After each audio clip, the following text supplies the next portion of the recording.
Hello and welcome to Consider the Truth. My name is Scott and my goal is to help anyone listening to apply greater truth to their lives. Today I'm going to share a talk given by President Wilford Woodruff back in 1881, and in it he's going to talk about how he saw the first resurrection, the second resurrection, and different dreams and visions that he's had and that other people have had throughout that he's known.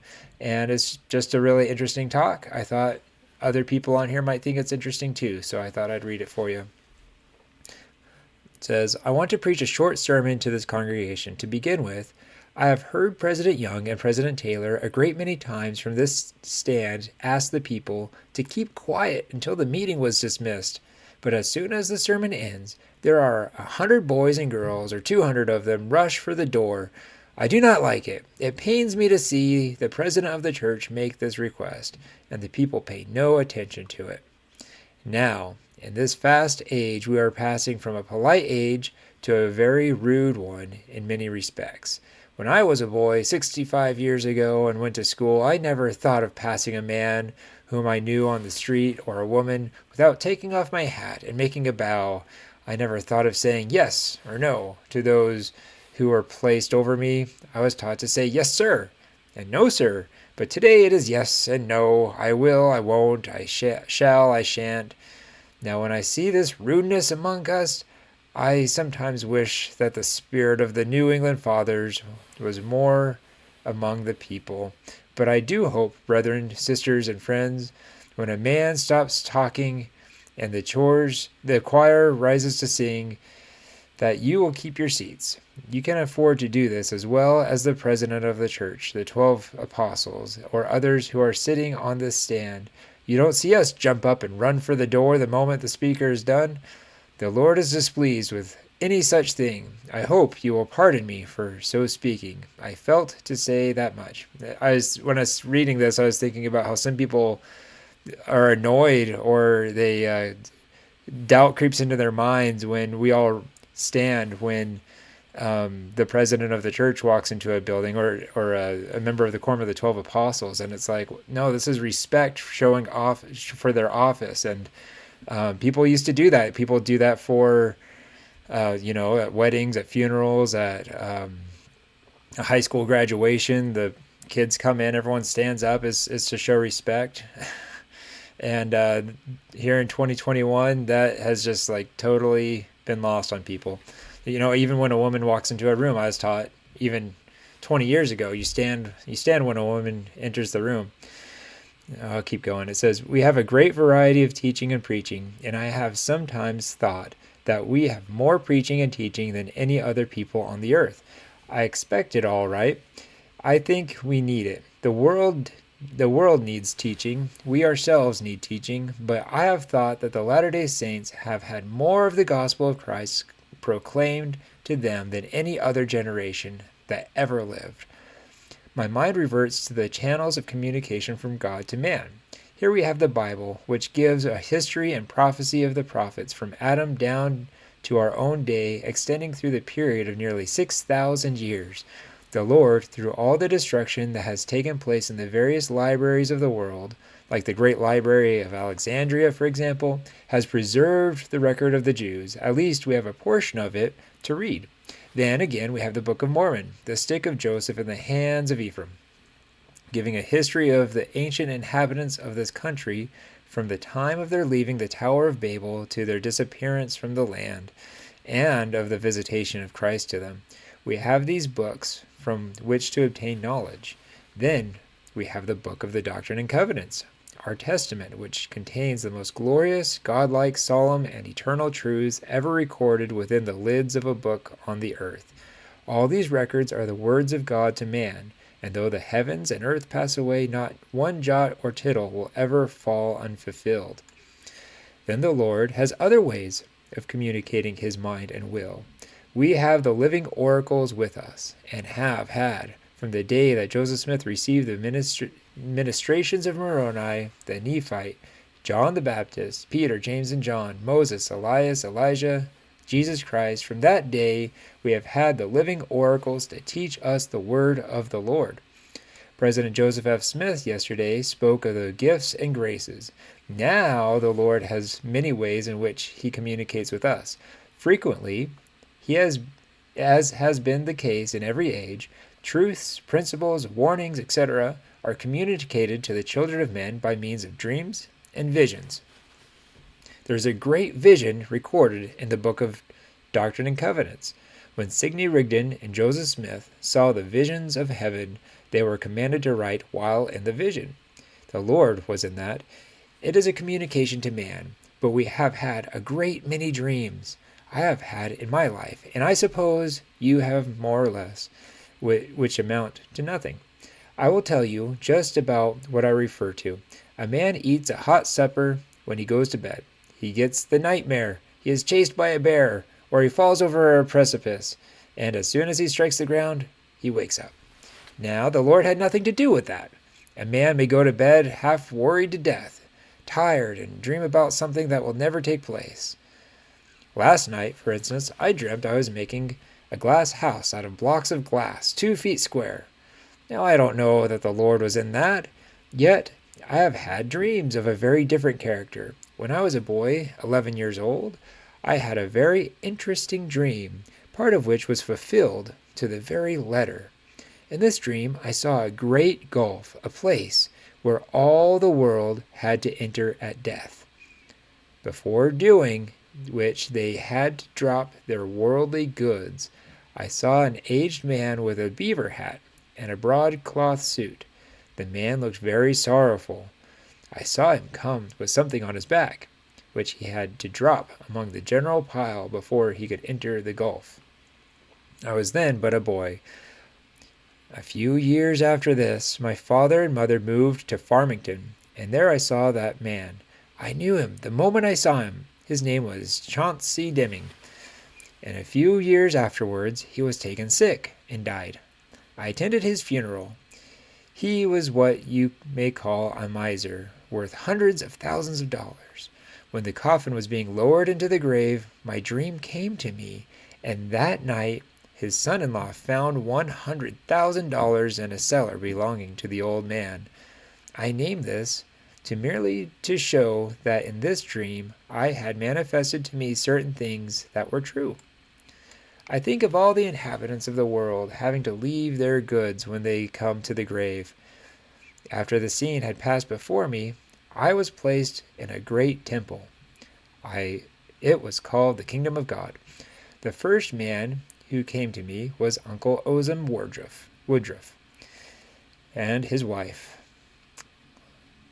I helped them into the temple. In process of time, after embracing the gospel, and while on my first mission to Tennessee, I told Brother Patton of my dream, who told me that in a few years I would meet that man and baptize him. That was fulfilled to the very letter, for I afterwards baptized my uncle and his wife and some of the children, also my own father and stepmother and stepsister, and a Methodist priest or class leader. In fact, I baptized everybody in my father's house. I merely mention this to show that dreams sometimes do come to pass in life.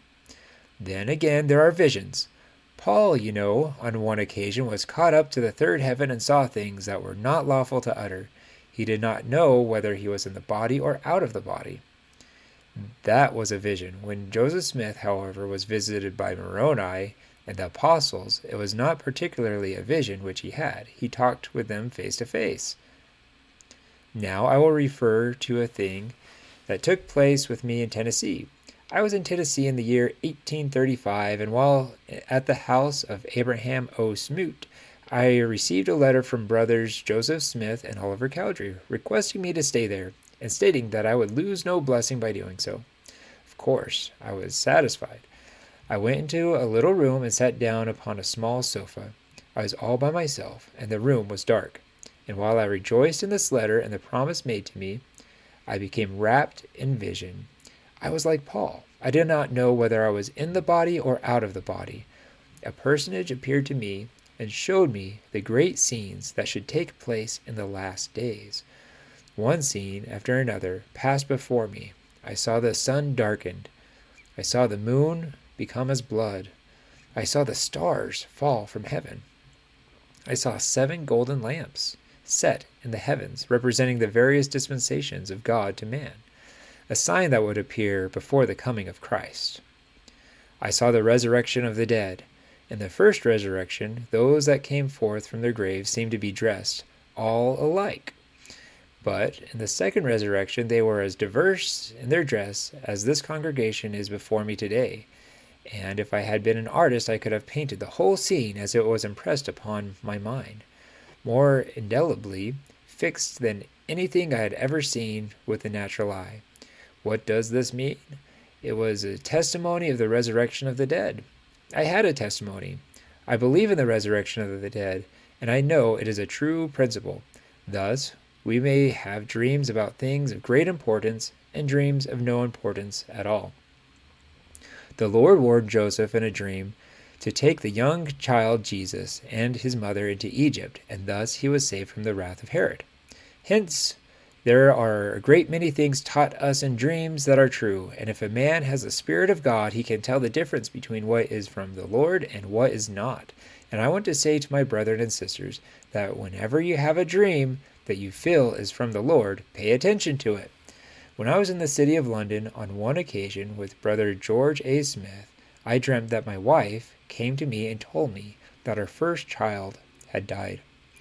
I believed my dream, and in the morning, while at breakfast, I felt somewhat sad. Brother George A. noticed this, and I told him my dream. Next morning's post brought me a letter from my wife, conveying the intelligence of the death of my child. It may be asked what use there was in such a thing. I don't know that there was much use in it except to prepare my mind for the news of the death of my child. But what I wanted to say in regard to these matters is that the Lord does communicate some things of importance to the children of men by means of visions and dreams, as well as by the records of divine truth. And what is it all for? It is to teach us a principle. We may never see anything take place exactly as we see it in a dream or a vision, yet it is intended to teach us a principle. My dream gave me a strong testimony of the resurrection. I am satisfied, always have been, in regard to the resurrection. I rejoice in it. The way was opened unto us by the blood of the Son of God. Now, having said so much on this subject, I want to say to my brethren and sisters that we are placed upon the earth to build up Zion, to build up the kingdom of God.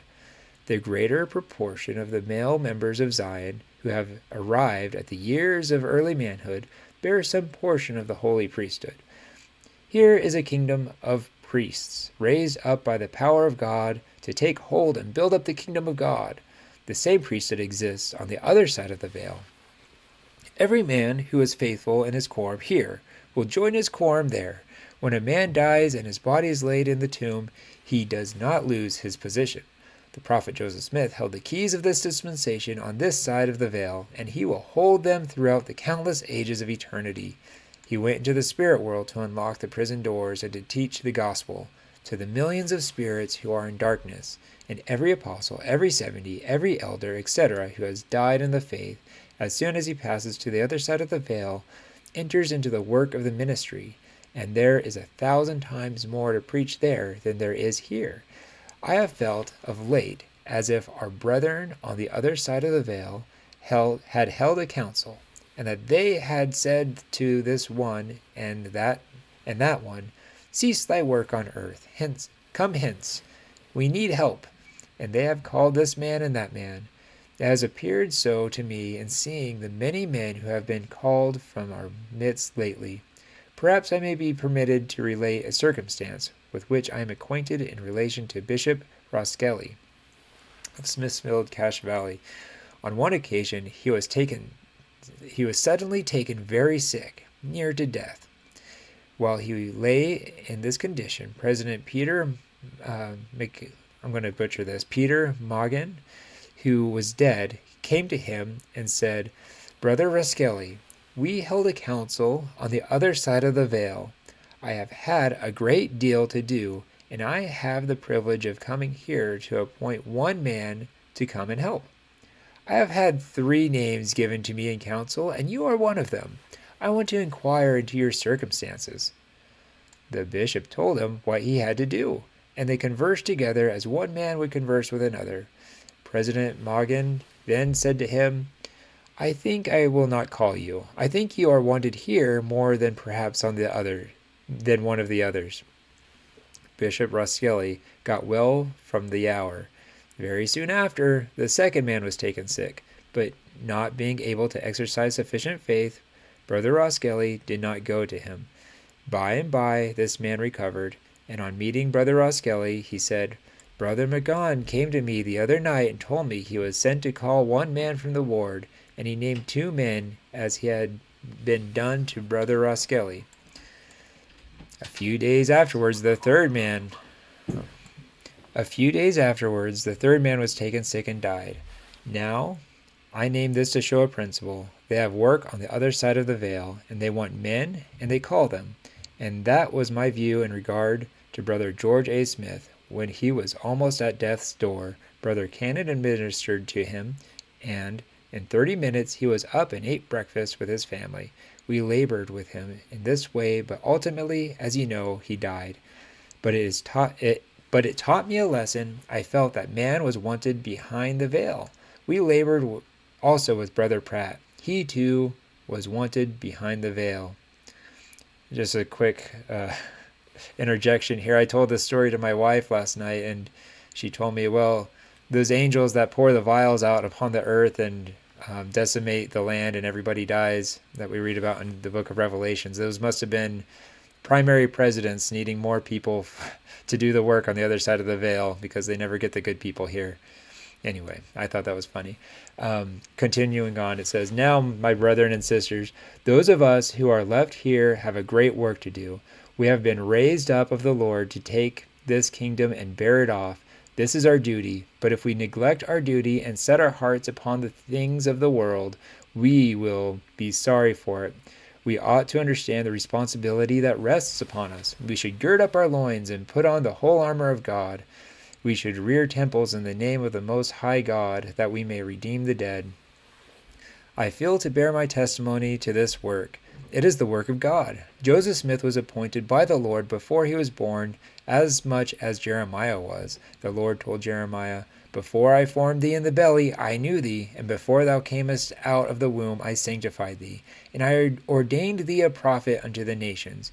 He was commanded to warn the inhabitants of Jerusalem of their wickedness. He felt it a hard task, but ultimately he did as he was commanded. So I say with regard to Joseph Smith, he received his appointment from before the foundation of the world, and he came forth in the due time of the Lord to establish this work on the earth. And so it is the case with tens of thousands of the elders of Israel. The Lord Almighty has conferred upon you the holy priesthood and made you the instrument in his hands to build up this kingdom. Do we contemplate these things as fully as we ought? Do we realize that the eyes of all the heavenly hosts are over us? Then let us do our duty. Let us keep the commandments of God. Let us be faithful to the end, so that when we go into the spirit world and look back upon our history, we may be satisfied. The Lord Almighty has set his hand to establish his kingdom, never more to be thrown down or given to another people, and therefore all the powers of earth and hell combined will never be able to stay the progress of this work. The Lord has said he will break in pieces every weapon that is raised against Zion and the nations of the earth. The kings and emperors, presidents and governors have got to learn this fact. It is a fearful thing to fall into the hands of the Lord. It is a fearful thing to shed the blood of the Lord's anointed. It has cost the Jews 1,800 years of persecution, and this generation have also a bill to pay in this respect. I bear my testimony to these things. The Bible, the Book of Mormon, the Book of Doctrine and Covenants contain the words of eternal life unto this generation, and they will rise in judgment against those who reject them.